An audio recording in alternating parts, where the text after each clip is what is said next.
আগামীকাল সকাল থেকে বিধানসভা নির্বাচনের গণনা শুরু হতে চলেছে এবং তার আগে নজর রয়েছে এই মুহূর্তে স্ট্রং রুমগুলির দিকে। তার কারণ একেবারে কড়া নিরাপত্তার বলয় রয়েছে স্ট্রং রুম।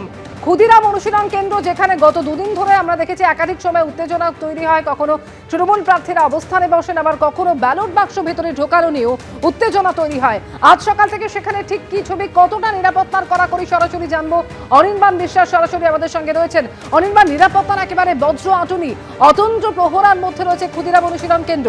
আজ সকাল থেকে ছবিটা কি?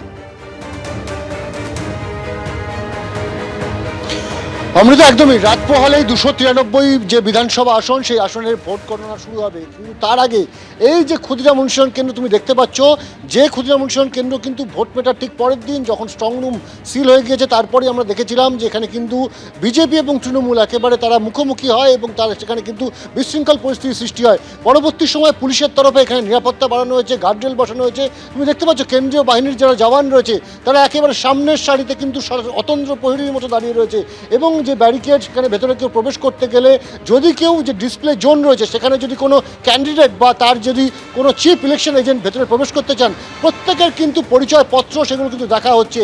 ঠিক এরকমভাবেই কিন্তু ক্ষুদিরাম অনুশীলন কেন্দ্রের যে নিরাপত্তা ব্যবস্থা, সেই নিরাপত্তা ব্যবস্থা সুনিশ্চিত করা হয়েছে। এবং তুমি দেখতেই পাচ্ছ যে এখানে কিন্তু একেবারে ইলেকশন কমিশনের তরফে কি করা যাবে আর কি করা যাবে না সেই সংক্রান্ত কিন্তু একেবারে একটি অর্ডার, সেই অর্ডার কিন্তু প্রিন্ট আউট করে এখানে কিন্তু ঝুলিয়ে দেওয়া হয়েছে। এবং শুধু তাই নয়, যেহেতু একেবারে এই যে কেন্দ্র, যে ক্ষুদিরাম অনুশীলন কেন্দ্র রয়েছে, ক্ষুদিরাম কেন্দ্রের পাশাপাশি এখানে কিন্তু রয়েছে নেতাজি ইন্ডোর স্টেডিয়াম, যেখানে কিন্তু উত্তর কলকাতার 7 বিধানসভার কিন্তু কাউন্টিং হবে। স্বাভাবিকভাবে এই যে জায়গা, সেটা কিন্তু অত্যন্ত গুরুত্বপূর্ণ। পুলিশের তরফ থেকেও কিন্তু অত্যন্ত তৎপরতা রয়েছে এখানে, এবং যাতে কোনো ধরনের কোনো বিশৃঙ্খল পরিস্থিতি না হয় সে কারণে কিন্তু নিরাপত্তা বাড়ানো হয়েছে। ঠিক আর 5টা গণনা কেন্দ্র বা স্ট্রং রুমে যেমন নিরাপত্তা, সেখানে সেই একই নিরাপত্তা কিন্তু আমরা এখানে দেখতে পাচ্ছি। যদিও সকাল থেকে এখনও পর্যন্ত নির্বাচনী যে সমস্ত যারা ক্যান্ডিডেট রয়েছেন বা তাদের যারা এজেন্ট রয়েছেন তারা এখন কেউ আসেননি, যদি রবিবার, কিন্তু যত বেলা গড়াবে তত কিন্তু উত্তেজনা পারদ চড়তে থাকবে, এমনটা কিন্তু মনে করা হচ্ছে। অমৃতা, অবশ্যই পরিস্থিতির দিকে আমাদের নজর থাকবে। আপাতত অনির্বাণ, তোমায় ধন্যবাদ। আর অন্যদিকে বিধাননগর কলেজের স্ট্রং রুমের ছবিটা আপনাদের দেখাবো, যার বাইরে ফের একবার উত্তেজনা ছড়ালো। ক্যাম্প অফিসে টেন্ট বসানোকে কেন্দ্র করে তৃণমূল বিজেপি স্লোগান যুদ্ধ।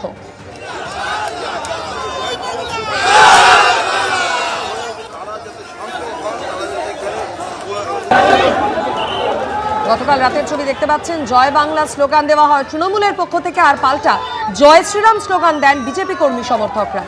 বিজেপির টেন্টে তৃণমূলের পতাকা লাগানোর অভিযোগ করা হয়েছে এবং যদিও সেই অভিযোগ অস্বীকার করেছে তৃণমূল।